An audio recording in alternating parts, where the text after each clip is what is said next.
This is a remarkable book written by a young girl, the young are not afraid of telling the truth. It is one of the wisest and most moving commentaries on war and its impact on human beings that I have ever read. Anne Frank's account of the changes wrought upon 8 people hiding from the Nazis for 2 years during the occupation in Holland, living in constant fear and isolation, imprisoned not only by the terrible outward circumstances of war, but inwardly by themselves, made me intimately and shockingly aware of war's greatest evil, the degradation of the human spirit. At the same time, Anne's diary makes poignantly clear the ultimate shining nobility of that spirit.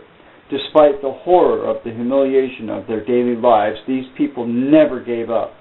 Anne herself, and most of all, it is her portrait which emerges so vividly and so appealingly from this book, matured very rapidly in these 2 years, the crucial years from 13 to 15 in which change is so swift and so difficult for every young girl.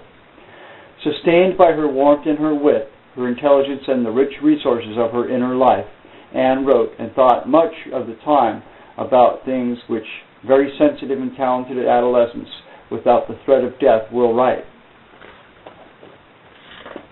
Her relations with her parents, her developing self-awareness, the problems of growing up.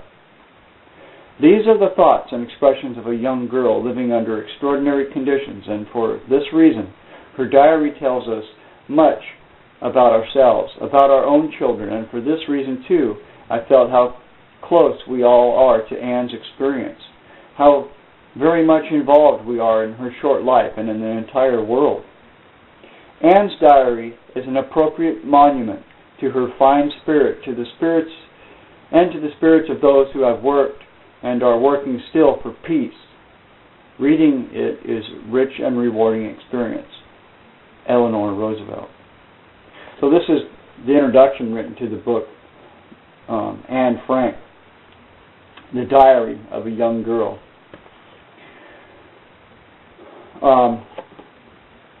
And, my commentary today would be that, hiding from the Nazis and stuff like that, to think about and appreciate the freedoms that we have now.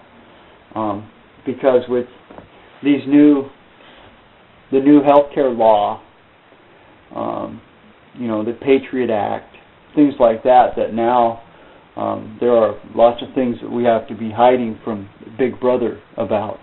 When you can't pay your health insurance and you have to go into hiding because the IRS will be looking to gun you down. All these things, I know it sounds kind of weird and all that, but really, is it really that far off? When your IRS bill just keeps piling up and piling up and piling up because you can't afford the health care insurance that the United States of America says that now you must pay, but yet they don't supply the jobs that are necessary for you to make the money to pay it.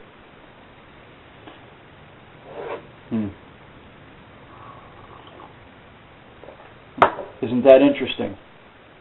Although, on a bright side, the Dow Jones is moving up. The Dow Jones is moving up. We don't have a lot of jobs going on, but hey, man, the Dow Jones is moving up. So big corporate and big money is making lots of money.